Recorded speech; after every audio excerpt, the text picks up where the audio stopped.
అందరికీ నమస్కారం. నేను మీ కిరాక్ కార్పేని. ఆర్కే రోజా ఓ చక్కటి అవకాశం దొరికింది. ఇందులో కానీ నేను బయటకు వచ్చి కానీ ప్రెస్ ముందు కానీ మాట్లాడాను అంటే అన్న దృష్టిలో పడతాను. దానితో పాటు ఇది ఒక పెద్ద యుద్ధం. నేను కానీ ఇందులో గెలిస్తే ఖచ్చితంగా నగిరిలో నేను బంపర్ మెజారిటీతో గెలుస్తాను అని అనుకుందో ఏమో. ఎంత ఖాళీగా ఉందో లేదో కూడా నాకు తెలియదులే, కానీ పరిగెత్తుకుంటా వచ్చి నలుగురిని వెనకేసుకొని తోపులాట సృష్టిస్తూ అందరి మీద ఎగబడుతూ వాళ్ళందరినీ కూడా దూషిస్తూ ఆవిడ ఒక ప్రెస్ మీట్ పెట్టింది. మరి ఆ ప్రెస్ మీట్ ఏంటి ఖచ్చితంగా మనం వినాలి కదా, ఓసారి వినండి.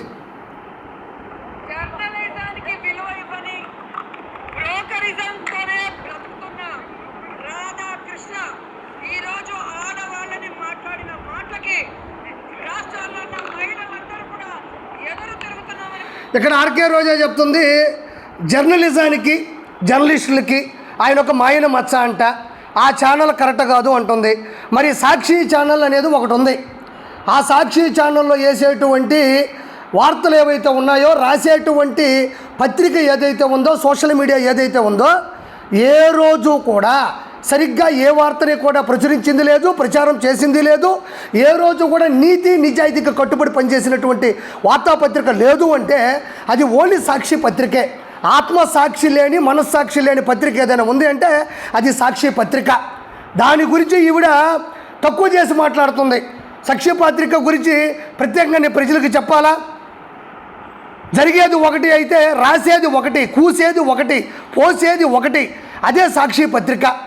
ఎప్పుడు అన్నకు భజన చేస్తూనే, చంద్రబాబు నాయుడు గారిని తిట్టిపోస్తూనే ముందుకెళ్ళేటువంటి పత్రిక ఏదైనా ఉంది అంటే అది ఓన్లీ సాక్షి పత్రిక. దీనితో పాటు ఈవిడ మాట్లాడుతుంది, ఈరోజు మహిళలకి చాలా ఇబ్బంది జరిగింది, ఇలా మాట్లాడొచ్చా? బ్రోకర్ అంటుంది. బ్రోకర్లైనా, స్పీడ్ బ్రేకర్లైనా, జోకర్లైనా ఎక్కడ ఉంటారు అంటే చెడ్డీ వేసుకున్న చిన్న పిల్లోని అడిగినా చెప్పేస్తాడు. అది ఓన్లీ వైఎస్ఆర్సీపీ పార్టీలో మాత్రమే, వైఎస్ఆర్సీపీలో పార్టీలో మాత్రమే వీళ్ళందరూ కూడా ఒక చోట ఉంటారని లాలీపాప్ నోట్లో పెట్టుకొని పౌడర్ కొట్టుకొని చెడ్డీ వేసుకొని నడుచుకుంటూ పోయి చిన్న పిల్లోడు ఉంటాడు చూడండి, వాడు కూడా చెప్తాడు. అంటే బ్రోకర్లు, జోకర్లు, స్పీడ్ బ్రేకర్లు ఉండే పార్టీ ఏదైనా ఉంది అంటే అది వైఎస్ఆర్సీపీ. దాంతోపాటు మహిళలకు అన్యాయం జరుగుతుంది అంటుంది. నువ్వు కూడా ఒక సాటి మహిళవే కదా. నువ్వు గతంలో రేణు దేశాయి గారి గురించి ఏం మాట్లాడావు? నారా బ్రాహ్మణి గారి గురించి ఏం మాట్లాడావు? నారా భువనేశ్వర్ గారి గురించి ఏం మాట్లాడావు?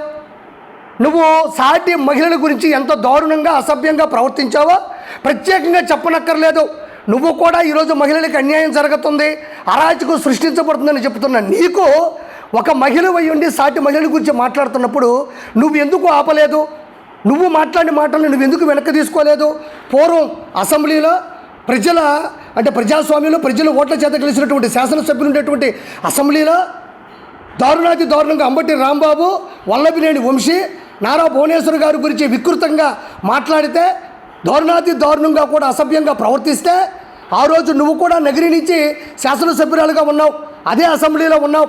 ఆ రోజు కూడా అదే వల్లభినేని వంశీని, అంబటి రాంబాబుని దగ్గరకు పిలిచి మీరు మనుషులా పశువులా? ఆడవాళ్ళ గురించి అంత నీచంగా మాట్లాడొచ్చా? అసభ్య ప్రవర్తన ఎందుకు మీకు వచ్చింది? పార్టీ నడపాలన్నా, పార్టీ ముందుకు వెళ్ళాలన్నా ఇలాంటి పద్ధతులు కరెక్ట్ కాదు అని అదే అసెంబ్లీలో ఉన్న నువ్వు ఎందుకు పిలిచి మాట్లాడలేవని నేను ఈరోజు నిన్ను ప్రశ్నిస్తుండా. నా భార్య లక్ష్మీ ప్రసన్న గారి గురించి ఒక ఆర్టికల్ వేశారు వైఎస్ఆర్సీపీ వాళ్ళు. అందులో నీ భాగస్వామ్యం కూడా ఉంది, నీ కార్యకర్తలు కూడా ఉన్నారు, నీ పేటీఎం డాగ్స్ కూడా ఉన్నారు. కిరాక్ కార్పే భార్య ఓయో రూమ్లో దొరికింది అని అసభ్యంగా ఒక ఆర్టికల్ని సృష్టించి దాన్ని వైరల్ చేసినప్పుడు మనకు సిగ్గనిపించలేదా? ఒక సాటి మహిళగా ఇంకొక మహిళని కించపరుస్తూ ఒక ఆర్టికల్ని సృష్టించి వైరల్ చేసినప్పుడు నీకు అన్నం ఎలా తినబుద్ధి అయింది? నీకు నిద్ర ఎలా పట్టింది? నువ్వు అసలు మనిషివేనా? నువ్వు ఒక మహిళవేనా? నువ్వు శాసనసభ్యురాలుగా అర్హత ఉన్నదానివేనా అని నేను ఈరోజు నేను ప్రశ్నిస్తూ ఉండా. మరి ఆ రోజుల్లో చాలామందిని, రాయపాటి అరుణ గారి గురించి కావచ్చు, ఉండవల్లి అనుష గారి గురించి కావచ్చు, సరే ఎన్ని పక్కన పెట్టు, సొంత అన్న పసుపు చీర కట్టుకుందని సొంత చెల్లెల్ని ఏం చేశాడో తెలుసుగా?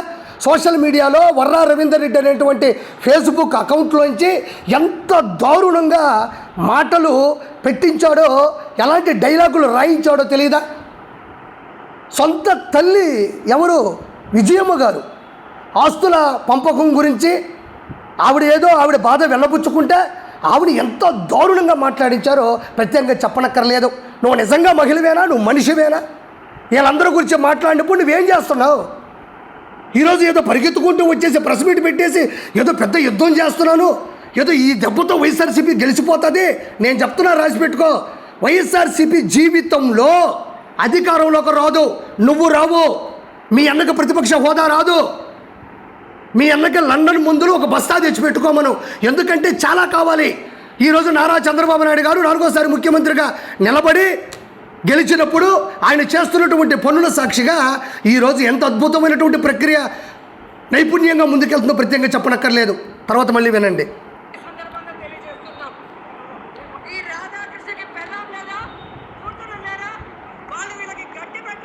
చూడండి ఎలాంటి మాటలు మాట్లాడుతున్నావు. చూడండి, పెళ్ళాం లేదా, కూతురు లేదా, నీకు సిగ్గు లేదా, బుద్ధి లేదా, నీకు జ్ఞానం లేదా, నీకు తెలివి లేదా, నీకు సంస్కారం లేదా, నువ్వు మనిషివి కాదా? ఆ రోజుల్లో ఒక ఇన్స్పెక్టర్ని నువ్వు లంకారంతో ఎంతో దారుణంగా మాట్లాడినావో ఇప్పుడు మళ్ళీ వినిపించాలంటే నాకే సిగ్గుగా ఉంది.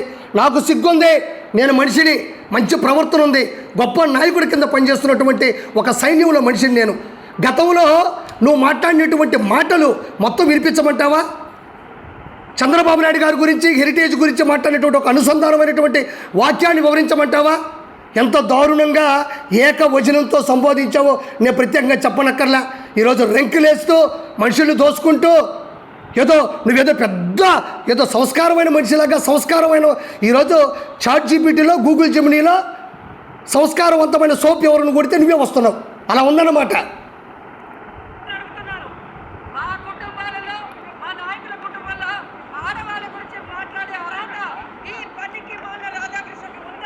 మరి మీకు ఏ అర్హత ఉంది అని చెప్పి నారా బ్రాహ్మణ్ గారి గురించి, నారా భువనేశ్వర్ గారి గురించి, రాయపాటి అరుణ గారి గురించి, మిగతా ఉండేటువంటి మన వంగలపూడి అనిత గారి గురించి, సవిత గారి గురించి, మరి ఆ రోజుల్లో ఉన్నటువంటి టీడీపీ మహిళ ఎవరు కనపడ్డా సరే మీరు దౌర్భాగ్యంగా దూషించారు కదా.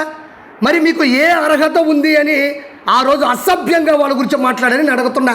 రాజ్యాంగంలో రాస్తుందా వైఎస్ఆర్సీపీలో ఉండేవాళ్ళు టీడీపీలో ఉండే మహిళల్ని దూషించవచ్చు, ఎలాంటి కేసులు ఉండవు అని ఏదైనా ఒక ఆర్టికల్ ఉందా, ఒక ప్రకరణ, ఒక అధికరణ ఉందా, ఒక లా ఉందా, ఒక జస్టిస్ ఉందా? మరి ఆ రోజుల్లో మీరు ఎందుకు మాట్లాడినారు? అసెంబ్లీ సాక్షిగా ఒక భువనేశ్వర్ గారి గురించి మీరు ఎందుకు అంత దూషించారు? మీకేమంత అవకాశం ఉంది? మీకేమంత అక్కడ అంటే మీకు ఏలా వర్తిస్తుంది? ఒకలా ఏలా మీకు వర్తిస్తుందని ఈరోజు నేను ఆర్కే రోజాని ప్రశ్నిస్తున్నా.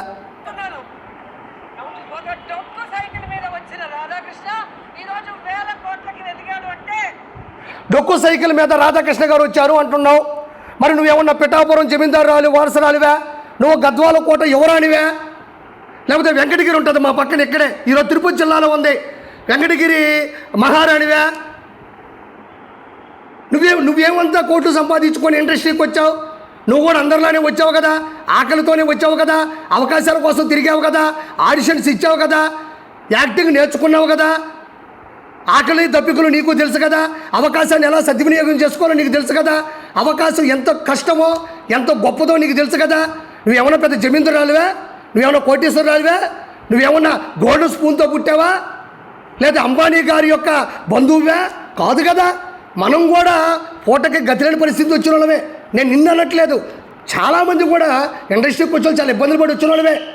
మరి ఈరోజు ఇన్ని ఇబ్బందులు ఎందుకు వచ్చాయి అంటే నువ్వు ఆయన గురించి మాట్లాడుతున్నావు.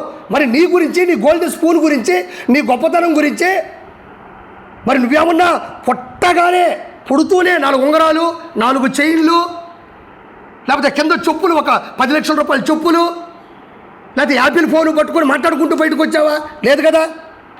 నేను మహిళల్ని కించపరచాలనో నిన్ను కించపరచాలని అనట్లే. నువ్వు ఒకరి గురించి మాట్లాడేటప్పుడు మనం ఎంతవరకు సభ్య సమాజంలో ఉన్నామనేది అర్థం చేసుకోవాలి. ఆర్కే రోజా, మరి ఎందుకు అంత ఓడిపోయావు? ఎందుకు మీకెందుకు సీట్లు ఇవ్వలేదు, నీకెందుకు ఓట్లు ఇవ్వలేదు అని ఈరోజు ప్రజలు డిస్కస్ చేసుకుంటున్నారు, నేను కాదు.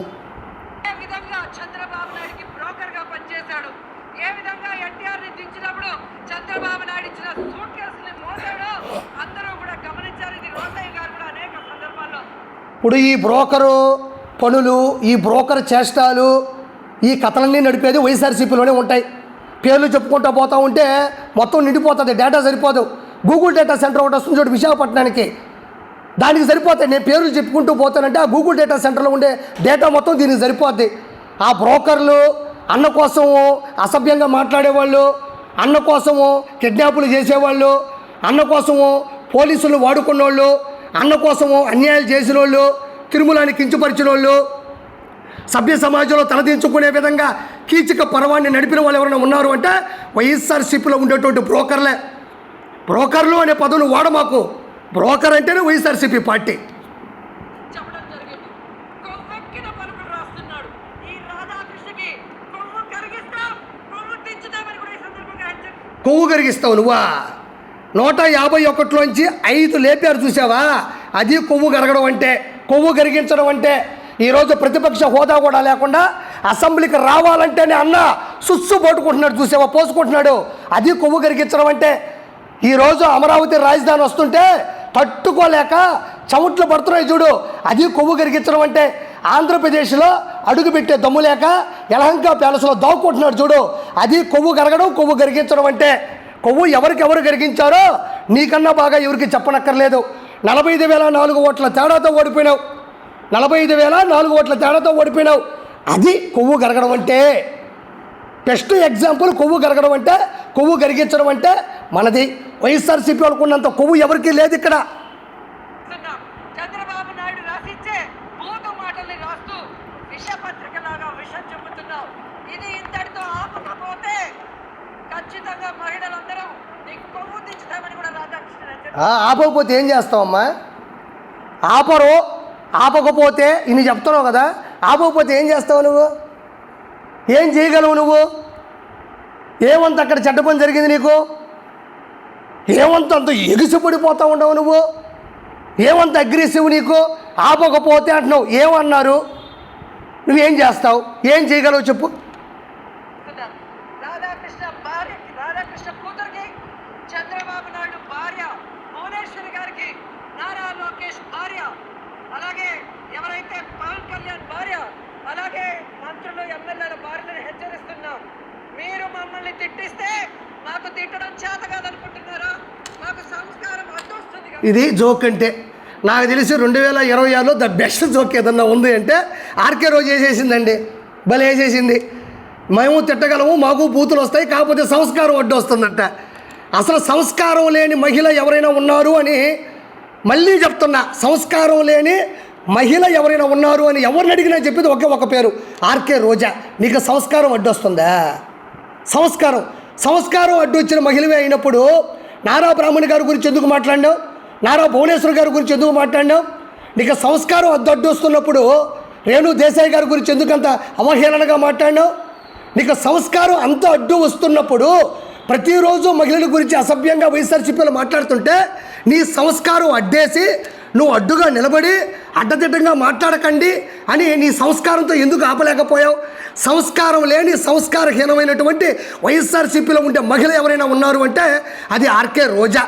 నువ్వు మాట్లాడిన బూతులు ఈరోజు కనుక అన్నీ డౌన్లోడ్ చేసి కానీ వినిపిస్తే నిన్ను ఆంధ్రప్రదేశ్లోనే కాదు ఏ రాష్ట్రంలో కూడా నిన్ను ఆ దరిదాపుల్లో కూడా ఉంచరు. నువ్వు మహిళవా? నువ్వు మనిషివా? నువ్వు ఒక తల్లివే కదా, నీకు ఒక కూతురుంది కదా, మనం అంతా సభ్య సమాజంలో నడిచిన వాళ్ళవే కదా, మరి నువ్వు ఎందుకు ఇలా మాట్లాడినావని నువ్వు ఇక్కడ కారు వేసుకొని ఆంధ్రప్రదేశ్లో బయలుదేరితే తెలంగాణ నుంచి అటు మధ్యప్రదేశ్కి వెళ్ళు, లేకపోతే ఛత్తీస్గఢ్కి వెళ్ళు, లేదంటే ఢిల్లీకి వెళ్ళు, ఎక్కడ నిన్ను ఉండేరు. కాళ్ళు కింద దించే లోపల ఇరగొడతాను నిన్ను. అంత దారుణంగా మాట్లాడినావు. అది గుర్తుపెట్టుకో ఆర్కే రోజా, నీకు సంస్కారం అడ్డు వస్తుందంట. అబ్బా ఏమి చదువుకొని తెలుసు ఈవిడ? భారత రాజ్యాంగం చదువుకుంది. మొత్తం అసలు సభ్య సమాజం గురించి చదువుకుంది, మహిళల హక్కుల గురించి చదువుకుంది, మహిళల వాక్కు స్వాతంత్రం గురించి చదువుకుంది, ప్రజల మనస్తత్వాన్ని చదువుకుంది. ఈవిడ చదువుకుందంట. చదువుకున్న మహిళవు నువ్వా? అసలు నువ్వేం చదువుకున్నావు? నీ హాల్ టికెట్ చెప్పు. ఏ కాలేజీలో చదువుకున్నావు? ఏ యూనివర్సిటీలో చదువుకున్నావు? నీకు ఎన్ని మార్కులు వచ్చాయి కూడా నువ్వు ఈరోజు ఖచ్చితంగా ప్రజలకు చెప్పాలి. చదువుకున్న మనిషి నువ్వా? ఏ పక్క చదువుకున్నావు నువ్వా? ఏమంత చదువుకున్నావు నువ్వు? నువ్వు చదువుకున్న చదువు ఒకనాటి చదువా? పెద్దపాల శిక్షణ స్టార్ట్ చేసావు.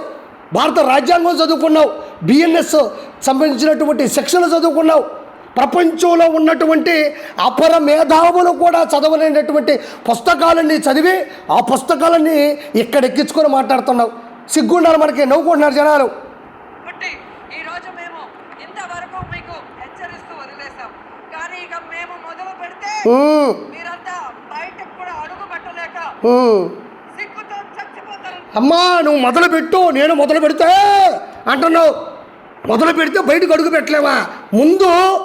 ముందు అసలు సిగ్గుంటే వైఎస్ఆర్సీపీ పార్టీకి మేము అడుగు బయట పెట్టడం కాదు, అన్నను దమ్ముంటే అసెంబ్లీలో అడుగు పెట్టమను.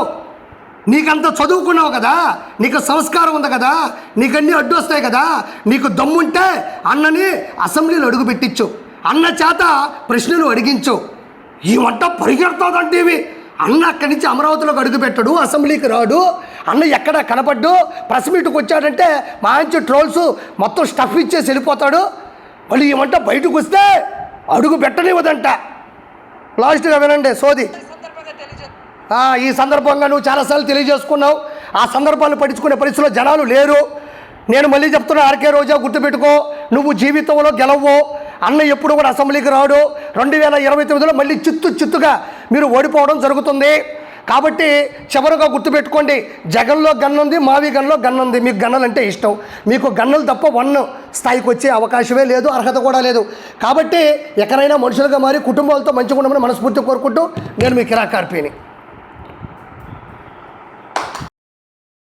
మరెన్నో వీడియోల కోసం మా ఛానల్ ని సబ్స్క్రైబ్ చేసుకుని పక్కనే ఉన్న బెల్ ఐకాన్ ని క్లిక్ చేసి యాక్టివేట్ చేసుకోండి.